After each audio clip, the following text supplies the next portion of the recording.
అందరికీ నమస్కారం. 'Paradise' teaser చూస్తున్నాను. అద్భుతంగా చాలా ఇంపాక్ట్‌ఫుల్‌గా తీశారు.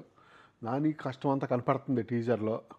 అతనికి పర్సనాలిటీ అతనికి సపోర్ట్ చేయదు. ఆయనేమి 'ప్రభాస్' లాగా లేకపోతే 'విజయ్ దేవరకొండ' లాగా అజానుబాహుడు కాదు.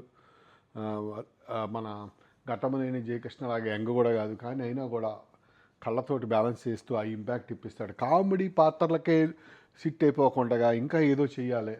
ఓకే. అదర్వైజ్ ఈయన నరేష్ లాగానో రాజేంద్ర ప్రసాద్ లాగానో సెట్ అవ్వాలి ఫ్యామిలీ హీరో లాగా. కానీ ఈయన తన ఇమేజ్ మార్చుకోవడానికి ఎప్పుడు కృషి చేస్తూ ఉంటాడు. దసరా అని చెప్పి ఒక సినిమా చేశాడు. ఇంకా చాలా చాలా కానీ ఈ మధ్య ఒక వైలెంట్ సినిమాలకు దిగిపోతున్నాడు. అయితే దానివల్ల అయితే ఇమేజ్ గ్యారంటీ అనమాట. ఎవరి తలకైనా నరికేస్తే వెంటనే ఈయన గొప్ప హీరోగా చూస్తారు. ఆ కాన్సెప్ట్ బాగా కనపడుతుంది. కేజీఎఫ్, సలార్ ఈ మూవీస్ అన్ని వచ్చాక ఈ యొక్క ఆలోచనలు పెరిగిపోయినాయి. ఒకప్పుడు మోసగాళ్ళకు మోసగాడు సినిమా వచ్చాక కృష్ణ గారిది వరుస పెట్టి మంచివాడికి మంచివాడు, ఆ మంచివాడు, ఈ మంచివాడు, రివాల్వర్ రాణి, ఆ రాణి, ఈ రాణి అని తీశారు. అవన్నీ కూడా అట్టర్ ఫ్లాప్ అయిపోయినాయి.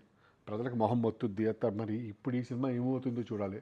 అయితే నాకు ఒకటే అడగాలనిపిస్తుంది, ఈ రక్తం అంతా చూస్తూ ఉంటే ఈ శ్రీకాంత్ ఓదిల అనేవాడు మనిషా రక్తం తాగే రాక్షసుడా అనిపిస్తుంది. ఎందుకంటే ఎంతలాంటి ఆలోచనలు వస్తున్నాయి వీళ్ళకి, అసలు ఏం సినిమాలు అనిపిస్తుంది.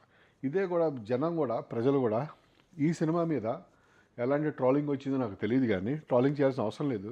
కానీ దీని మీద ఏం ట్రోలింగ్ నేను వినలేదు. బట్ నాకు ఒకటే ఆశ్చర్యం వేస్తుంది ఏంటంటే, రామాయణం మీద ట్రోలింగ్ చేశారు. ఇది రణబీర్ కపూర్ది. ఇప్పుడు అది గొప్పగా ఉంది, కరెక్ట్గా ఉంది నేను అనట్లేదు. కానీ ఇప్పుడు రామాయణం మీద ట్రోలింగ్ చేస్తున్నారు. అంతమంది ఆదిపురుషు మీద ట్రోలింగ్ చేశారు. దానివల్ల ఆ సినిమాలు ఫ్లాప్ అయినాయి. ఆ తర్వాత అలాంటి సినిమాలు మళ్ళీ తీయడానికి ఎవరు ముందుకు రారు. మనకు అప్పుడు ఏం మిగులుతాయి? ఇలాంటి సినిమాలు మిగులుతాయి. దీనివల్ల ఏమవుద్దో ఆలోచించండి. మీ రంభా, ఊర్వశి, మేనక థియేటర్లు, ఊరు మధ్యలో ఉన్న థియేటర్లలో ఇలాంటి హింసాత్మక సినిమాలు ప్రదర్శితమవుతే ఇవి క్రియేట్ చేసే నెగిటివ్ ఎనర్జీ ఊరంతా కొట్టుద్ది. అదే రామాయణం, మహాభారతం ఆ తర్వాత మీరు ఎంకరేజ్ చేస్తా పోతే భక్త ప్రహ్లాద్ ఇవన్నీ ఆడుతున్నాయి అనుకోండి, ఊరికి మంచిది. అర్థమవుతుందా మీకు కుర్రోడు? ఎందుకనే అది పని కట్టుకొని రామాయణ సినిమాని ముందరనే ట్రోలింగ్ చేయకుండా దానికోసం ఎదురు చూడండి. సినిమాని ఎంకరేజ్ చేయండి. అంబటే పేపర్ పట్టుకొని దశరథుడు జీసస్ క్రైస్ట్లో ఉన్నాడు, విభీషణుడు బ్రహ్మానందంలాగా ఉన్నాడు అని చెప్పేసి ట్రాలింగ్ మొదలు పెట్టబాకండి. మీకు రామాయణం అందరికీ చాలా విలువైంది. కానీ దట్ డజంట్ మీన్ మనం దాని విలువ తగ్గిపోతే ఎవడు తగ్గించలేడు. దట్ డజంట్ మీన్ ఎవడైనా సినిమా తీయంగానే మనం దాన్ని డిస్కరేజ్ చేయకూడదు. ఎంతో కొంత మంచి స్ప్రెడ్ చేయాలి. సో అది నా పాయింట్. అలాగనే ఆ తీసేవాడు కూడా కొంచెం కరెక్ట్గా చరిత్రని రీసెర్చ్ చేసి తీస్తే, ప్రొఫెషనల్స్ కనుక్కొని తీస్తే ఇంకా బాగుంటుంది. ఇప్పుడు రామాయణం గురించి మనకి సుందరకాండలో ఎంఎస్ రామారావు గారు చెప్పారు, వాల్మీకి గొప్పగా వర్ణించాడు. ఆ వర్ణనకి విజువలైజేషన్ ఇస్తే చాలు, మీరు కొత్తగా ఏమీ చేయక్కర్లేదు, అది బ్రహ్మాండంగా వస్తుంది అది. సో వాళ్ళకంటే మన వాల్మీకి కంటే గొప్ప కవులేం కాదు మనం. సో అది మనం గుర్తుపెట్టుకుంటే చాలా బాగుంటుంది. అయితే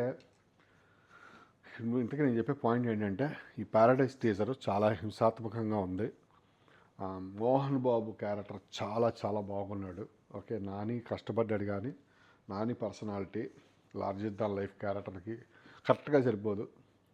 సినిమా అనుకున్న రిజల్ట్ రాకపోయినా అట్లీస్ట్ నానికి కొంతమైనా కూడా ఒక వెరైటీ ఆఫ్ రోల్స్ వేయడానికి ఒక అవకాశం ఉంటుంది. అంటే కామెడీ పాత్రలకే ఆయన 100% రిజల్ట్ ఇస్తాడు. యాక్షన్ పాత్రలకి 100 ఇవ్వకపోయినా 60%, 50% ఇస్తాడు. He's happy with that. Okay, but